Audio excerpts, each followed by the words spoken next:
Near mint condition, the home of collected editions. That cover's so awesome. Absolute format is the best way to own this store. Time to empty those wallets and fill those shelves.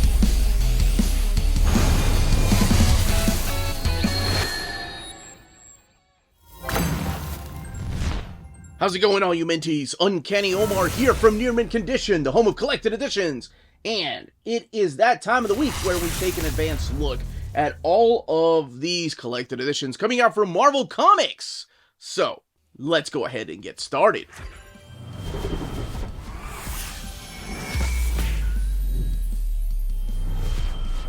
And welcome back, everybody. Before going any further, a big thank you to David Gabriel and the fine folks at Marvel for sending us advanced copies of these books. All of these books are due out in the direct market and book market on April 9th or 10th, depending on where you get your books. So before I go any further, though, don't forget to smash that like button. That goes a long way for us here on the channel. Very small thing you can do, but it means the world to us. We're looking at some continuing series, some based on the TV show, a remaster work, a new series, a mini-series that was put together in a trade paperback, and the latest modern epic collection. And as always, I like to remind people that I put timestamps in the description of the video so you can jump around, and in case you don't want to know any kind of spoilers about a particular book, or in case you're not interested in particular books and you just want to see what one or two of them are. So look at the description for the timestamps. Alright, let's go ahead and start this week with, talk about the Mandalorian Season 2 Part 2. As a matter of fact, no, let's not start with the Mandalorian Season 2 Part 2. Let's actually start with the spines, because we only have 5 books this week. So we might as well kick off this overview with all the spines of the books coming out this week, in case I miss any as I'm talking about each of these books. Alright. Let's continue with the overview, or rather get started with that Mandalorian book. Star Wars The Mandalorian Season 2 Part 2. I know that's a long title, but they are breaking up the seasons into 2 separate parts. And the cover here is by the legendary Walter Simonson, who's no stranger to drawing Star Wars. Now, it goes without saying, but just in case, if you haven't watched The Mandalorian, especially Season 2, there is going to be some spoilers here, just in case you haven't seen it and you've been curious about it. I strongly suggest watching it, because this is a straight-up adaptation. Sure, angles have changed, and so has some of the dialogue, but this is a straight-up adaptation. Okay, so you do have Rodney Barnes still adapting the story, Georges Genti and Steve Cummings drawing the book, Carl Story, Wayne Faucher being the... Faulker. Sorry about that, Wayne. Those are your inkers. Rochelle Rosenberg doing the colors, and Joe Caramagna doing the lettering here. This gives you what has happened previously in The Mandalorian, and pretty much what's happening is now that the child is in the possession of the Mandalorian again, and you can find out what the Mandalorian's name is by reading the book. They do finally give you his name. He is trying to get the child into the hands of the Jedi. And I am calling him the child still. Where is he? Dang it, of course he's not there. That little guy right there. The guy that looks like Yoda. Because it is in this volume that you get to find out the child's name. And it might be annoying to keep calling him the child, because for a couple of years now we've known the character's name. But just in case you're wondering about the story, yes, I don't want to spoil what his name is. Not that it's a big deal, not that it's like, oh, it's Yoda Jr. No, that's not why I'm saying it. I just, I want people to be genuinely surprised. All right, so what's happening? Who is he meeting here? Well, based on the cover and based on the internal artwork here, he does go up against Ahsoka Tano, who was a character, of course, from the Star Wars Clone Wars, also from the Rebels, and then has her own Disney show. Now, this happens before that Disney show, I believe. If I'm not... No, actually... Oh, gosh, sorry. They haven't done an adaptation. It's been a while since I watched it, because it came out last year. But here she tells tells the Mandalorian exactly what to do with the child. Who needs to see it. And it all comes down to one of the most biggest cliffhangers in this comic at the very, very end. Boba Fett makes an appearance through here, but he's not alone, and it spins off into the Boba Fett series. And I know how people are definitely divided by that one. There's a lot of amazing things that happen in this particular volume that makes me want to go and rewatch season 2, honestly. And it does have one of the biggest I remember the cliffhanger of season 2, and my wife was asking questions, and I didn't even say anything. I just looked at her like, please be quiet so I can focus on the awesomeness that is about to happen, because we knew the moment we saw a certain thing show up, you're like, oh my gosh, it can't be. Am I alone? I can't be the only one. I think I had tears. I'm sorry. Manly eye sweat coming down my face when that scene happened. But if you haven't seen it, I guess you can experience it this way. Now let's look all the way in the back here where we have variant covers. The book collects Star Wars The Mandalorian Season 2, issues 5 through 8. And there are all of your covers and other Star Wars book. $17.99, 136 pages. I wonder if they'll do an adaptation of Season 3. Star Wars Darth Vader by Greg Pak, Volume 8, The Dark Droids. So the Dark Droids has finally invaded the pages of Darth Vader. This collects Star Wars Darth Vader 37 through 41. And something that I stated when I was reviewing the Dark Droids and the Dark Woods Uncanny Immortal Talk Pretty one day, the Dark Droids Star Wars, was you kind of have to put the pieces together yourself when you're reading these books in collected editions, because they all are taking place right before certain events or right during certain events, and it does help to actually read the Dark Droids miniseries. So this is all written by Greg Pak. Rafael Yenko is the artist, Federico Bli is the colorist, and Joe Carabagna is the letterer. This gives you a brief synopsis as to not what's happened previously in Darth Vader only, but also what is going on in the Dark Droids miniseries, and how this scourge, this evil droids, hence the title, Dark Droids, is taking over all of the droids in the Star Wars universe, one by one. And it is a really freaking cool idea. I dig it. Because if you've seen the movies, you haven't had to have read any of the comics, you know that the characters in here are mainly made up of droids, or some characters have part droids in them, including the titular character here of Vader, because remember his legs, and I don't think that's a spoiler, right? But during this time, we are finding Darth Vader in Mustafar, and in Mustafar, he's getting to learn his abilities again, because he had lost control of his Force powers, and now it seems like this was pretty much the Emperor's way of saying, this is where you need to go. It's almost like a MacGuffin chase where he has to go and get items. Like Legend of Zelda, if you want to make like a pancake, you got to go to different sectors of the world. Anyway, you get the idea.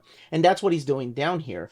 When a call is sent out that the Emperor commands that he goes and help out this executor. And the executor is this ship, so he takes a couple of droids with him to go and help out the people in the executor. Little did he know that the executor is being taken over by the droids. So he's got his shield, he's got his spear right there, looking like a complete badass, but again, not being able to completely reclaim control over the Force. So this is really interesting what Greg Pak is doing. To tap into the dark part of the Force, Vader has to go back and kind of relive some memories, including some that he doesn't want to revisit. So you're going to see him as a young kid right here and going back and talking to Qui-Gon Jinn. Not necessarily the things that you saw in the movie, but things that I guess could have been left out of the movie. So in this badass moment, Vader starts gaining his powers back and learning to control them through these items right here. Like dual wielding that sword and that lance. Oh, I'm sorry, not the sword, the shield and that spear. And rescuing the people of the Executor. Now, remember the droids that he took with him? Well, yeah, they're not too happy about him killing other droids because they themselves have been taken over. And remember when I said that he himself has some robotic parts? Well, how's that going to play out? Especially when the Scourge comes from him. Really interesting ideas. I like the fact that the whole Dark Droids saga is affecting everybody differently. Like the whole story with Lando and Star Wars, and then the droids themselves, R2D2 and C3PO, getting to play a bigger part. But I like the way that this affected Vader. All the way in the back, you do have the variant covers, some of them in thumbnail size, some of them in splash pages. And the book has 112 pages and retails for $15.99. Predator versus Wolverine. Now, very similar to the Aliens comics and the Predator comics, it's got the 20th Century Studios logo there in association with Marvel, because we are talking about Wolverine. This has been a fight just years in the making. We've seen the Predator against Batman, actually a couple of times. And we've seen the Predator fight other comic book characters. But actually, my first choice with Marvel would have been the Predator versus the Punisher. That would have been so badass. Okay, I am here to tell you that if you're a continuity stickler to the Predator movies or a comic book continuity stickler, if your favorite character is Wolverine, and you're like, well, actually, there's no way that would have taken place during the Weapon X era, or there's no way that Maverick and Sabretooth would ever talk about this. Hey, just stop right there. Hang that hat up at the entry. Just leave it alone and go with it, because this is a fun story, and in order to have fun with it, you're going to have to leave behind this knowledge of Wolverine and his history, even though it's vague, right? Because he has memory implants and all that. Still, a lot of us that follow Wolverine know exactly when some of these things took place, because we've been given enough hints, or we've been given enough storylines. In here, it's like, sure, this could have taken place back then, but did it? Anyway, so just leave that at the door and have some fun. So Predator versus Wolverine is a story we're pretty much collecting all 4 issues, where the Predator, actually I need to give credit here, Adam Kubert right there, looks like Adam Kubert, has met Wolverine during different parts of his life. So you have Benjamin Percy's the main writer, you have Ken Lashley, Greg Land, Jay Laystein, Andre DeVito, Hayden Sherman, Kei Zama, and Gavin Guidry are the main artists here. The colorist is Juan Fernandez and Frank Darmada, just to name a few. Corey Petit doing the lettering. I could have sworn that was Adam Kubert. Maybe it looks like an Adam Kubert piece, but just to give this is Ken Lashley, who's a phenomenal artist. So yes, we have a modern day fight in Canada where Wolverine's coming out. What is this rated, by the way? Parental advisory. I was going to say mainly due to the violence. Wolverine's like shoulder is completely missing. He's being hunted by this Predator, and he has a flashback all the way back to, well, maybe 1900, where he first meets a couple of predators that are hunting down all these people in this Alaskan territory. And he has to fight them as a young James, if you're familiar with the story of Wolverine origins. Now, it's not the only time that he gets to meet these characters, by the way. This is also when he had bone claws, so he doesn't have the adamantium in him. And you can see if he's able to defeat them. Now, at the end of each of these stories, when he's having these flashbacks, we are given a small hint as to what the next storyline is going to be. And the next storyline features the characters of the Weapon X project right here. They were known as Team X. Now you have Sabretooth, Maverick there, Wolverine, but who's Cruel and who's Jackson? Well, you can find out what happens to them.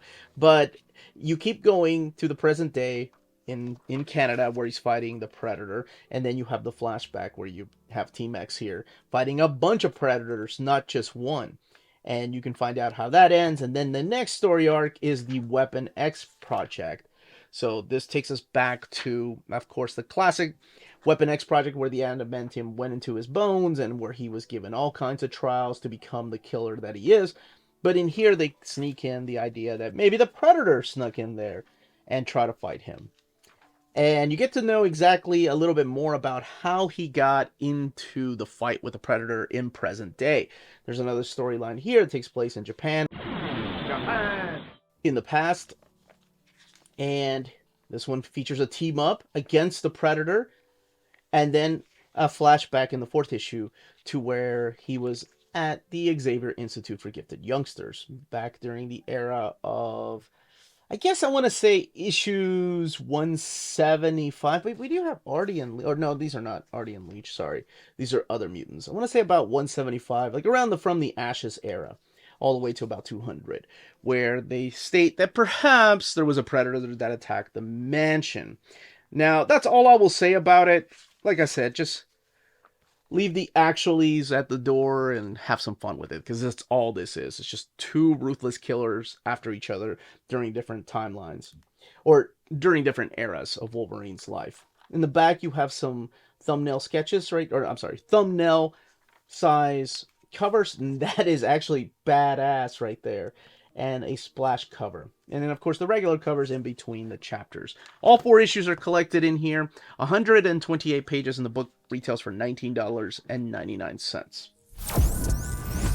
Next up is Black Widow Modern Era Epic Collection Chaos. What exactly is Chaos? So this is volume 3 of the Black Widow Modern Epic Collection. When Curtis and I got to announce this, we got to map out probably what would be volumes 1 and 2. But here's all of the Modern Era Epics. Now, what I want you to do is take a snapshot of this right here. Or if you have your own. And in 3 years' time, so 3 years down the road, come back to this video or look at your own book and see just how many more Modern Era Epics are there compared to now. It's crazy the amount of just classic modern or classic epic collections that have filled up these pages. And I remember it started with like 4 books. But here we have Black Widow. Oh my gosh, this run.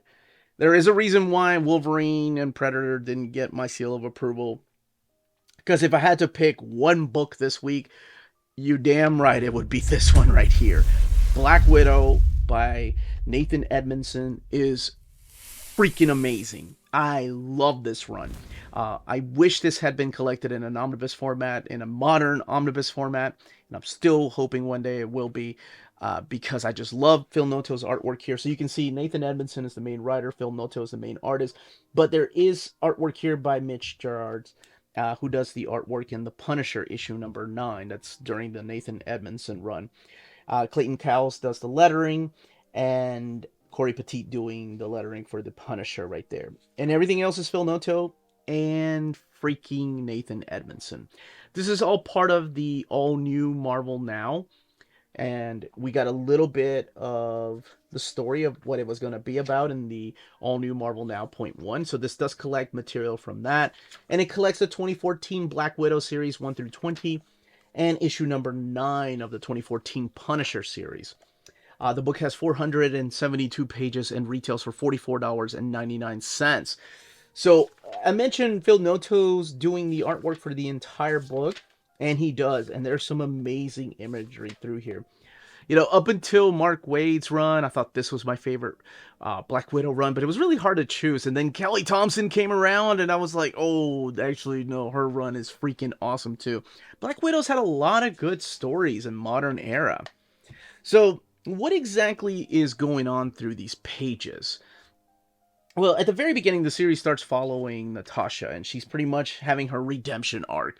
Because if you remember, she was a mercenary at one time, and she killed a lot of people, some innocent, some that you would probably think deserved it, but there were a lot of innocent people that she killed.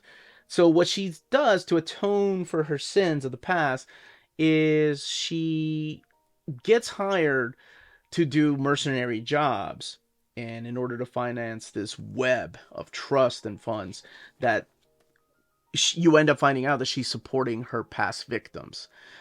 You get to meet her attorney, Isaiah, who kind of helps her as both her accountant and her manager, meaning that he gets to arrange jobs for her, mercenary jobs, there he is, and also manage her money.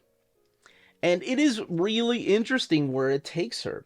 And the first 6 issues, man, just knock it out of the freaking park with the introduction of this new character named, what do they call him? The Hammer of God. That's what he calls himself. It's this Russian character that has no mercy and murdering ambassadors left and right, murdering whomever he wants to. Now, this is a character you probably are familiar with if you've read other series of the modern era Black Widow. But who hires him takes us all the way back to uh, issues of, you know what? No, I'll just leave it alone. There is a twist as to who is doing all the hiring, who is behind everything. And as much as I loved Volume 1, or I guess the first third of this book, because this was originally published in, of course, single issues, but there were 3 trade paperbacks that I think I ended up giving them away or donating them. But oh my gosh, as much as I love the first arc, the second arc just freaking knocks it out of the park. It's probably my favorite arc throughout the book, where you do see the team up with the Punisher here. And it's an unlikely team up. Crossbone shows up. The Winter Soldier shows up through here. And this is the stuff right here from the Punisher comic, which is freaking awesome too. And reading this will make you want to seek out Edmondson's run on the Punisher, and it is completely worth it. There's a team up with Hawkeye. There's actually a little bit, I don't want to say a crossover. There's an Easter egg in here that ties it into the Matt Fraction era of Hawkeye as he's falling down behind her and crash lands on a car while she's having dinner with Isaiah. I found that to be pretty interesting. X-23 makes an appearance through this. And a couple of other characters show up through here. But the second story arc is freaking phenomenal. And it all comes down to, of course, the third story arc, where you find out what exactly is chaos and what happened to Isaiah, because Isaiah ends up getting hurt through here, and now she completely goes and cuts loose on chaos. And you can find out exactly what or who chaos is. And there's all kinds of violence that happens through here. I want to say this might be... Is this show Parental Advisor? No, it's Teen Plus. Okay. Not quite as violent as the Predator versus Wolverine, but still, some great stuff that happens here. And it does have ties to the White Room. If you've seen the movie, it does have a lot of those type of stories in here too. All the way in the back is where you're going to find the variant covers. And there are some beautiful, beautiful variant covers. Oh, I forgot the Anderson Cooper issues in here too. And all of them getting a splash page. Awesome. No thumbnails. And then the other modern era epic collection. Again, the book retails for $44.99, and it has 472 pages. And that is Black Widow, Modern Era Epic Collection, Volume 3, Chaos. Last but certainly not least is the classic Marvel Masterworks, The Incredible Hulk Volume 1. And this is the remaster work, meaning that they've gone back and touched up the artwork. This is the latest and best scans available of the Incredible Hulk, more so than the printing of, or rather the reprint of Volume 1 that came out of the Omnibus, or the Volume 1 reprint. I think it was 2013 or maybe 2016 when it happened. Regardless, this is the latest printing, and this is the standard edition cover. There is a direct market cover, and this is the 8th Remasterworks. And the way they're releasing the Remasterwork program is they're releasing it in the way that they originally came out, and I think that's really cool.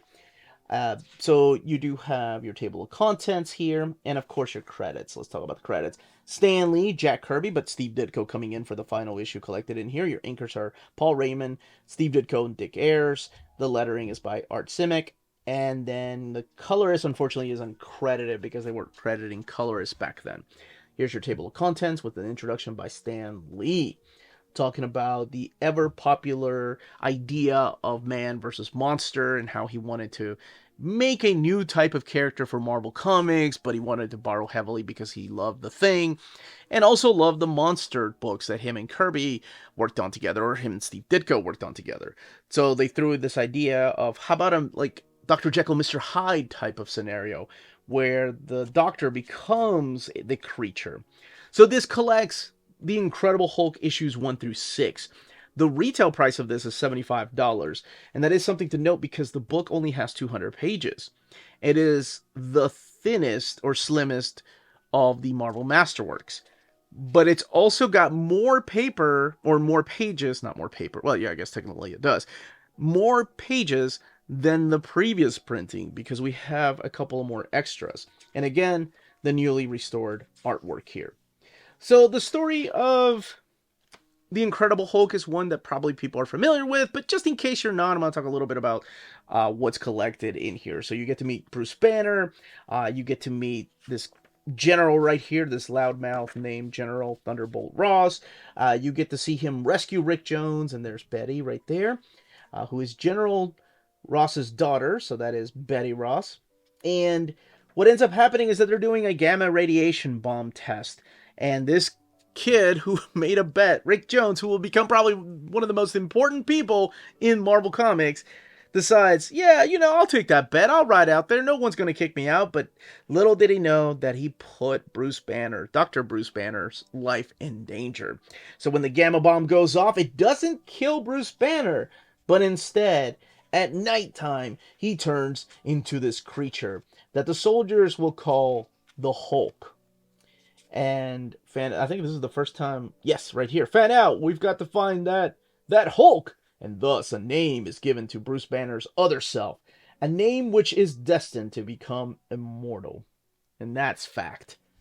So yes, at the very beginning, not only was he gray, because that's the color that Stan Lee wanted to use, and I've also heard rumors that they were limited to colors, or it was a mistake by the printer. But in the introduction here, as far as Stan Lee recollects, 1989, it was his idea to make him gray at first. There is one panel in here where he is green, and I love the description of the Hulk when they're going after him. So the military is going after this creature that is just rampaging through everything, and they can't find him, but instead sometimes find Bruce Banner, because during the daytime, the Hulk turns into Bruce Banner.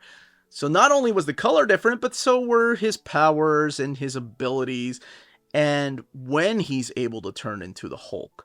It's night and day during this particular era, and it doesn't last very long, honestly. This was his other scientist here that is in touch with the Gargoyle. The Gargoyle is this mutated scientist. This is the panel I was talking about when they colored him green, and I guess that one right there too. But eventually, because of and you can find out how he helps the Gargoyle and not really defeating him, and Stan Lee decided, I think green is going to be better. Gray is just too dull and boring. Let's give him a little life. So that's why in the second issue, they do make him green. This is the fight against the Toadman, who could be from space. And how in the world did Rick Jones and Bruce Banner get involved? Again, changing at nighttime and changing back to Bruce Banner during the day. It is also, that page actually was redrawn by John Byrne later on during his run. Not that he had a long run on the book. But through here, Rick Jones will remain the sort of sidekick for Dr. Banner and the Hulk. And you're going to see a lot of the changes that are being made in these original 6 issues. It's almost like they're trying to figure out. The Circus of Crime shows up with the Ringmaster.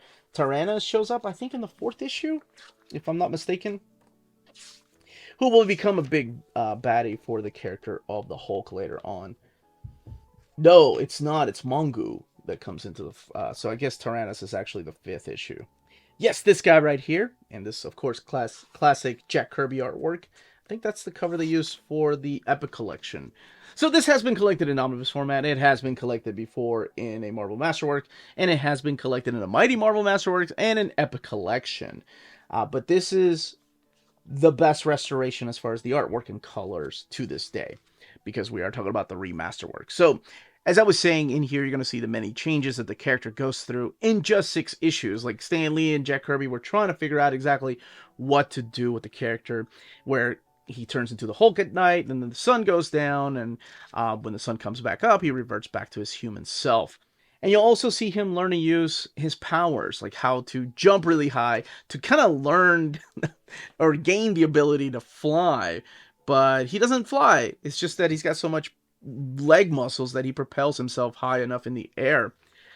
And Rick eventually learns how to work on one of Bruce Banner's gamma machines, and he tries to see if he can use it to turn Hulk back into Bruce Banner, and he sort of succeeds, but then Bruce has to wear a ridiculous mask over his... It's actually a pretty funny story. And you can read it all... Yes, this one right here. it's only his face, so he has to wear a mask. That's the story when I was reading that with my kids when we reviewed the Mighty Marvel Masterworks.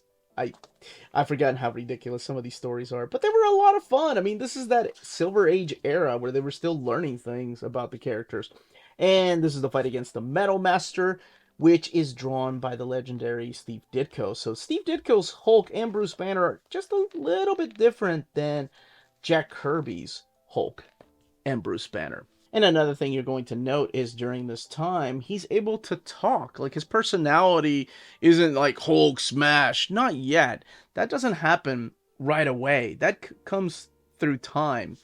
And it's really interesting to see the way that the character is written here.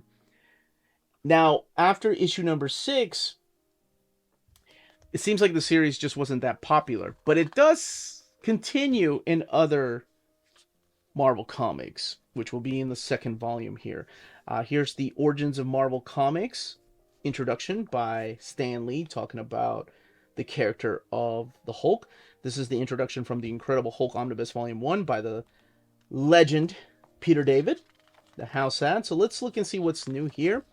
And you'll have some original art right here. I don't have my original Hulk Masterwork. I got rid of that, my gosh, probably 15 years ago, before there was a reprint.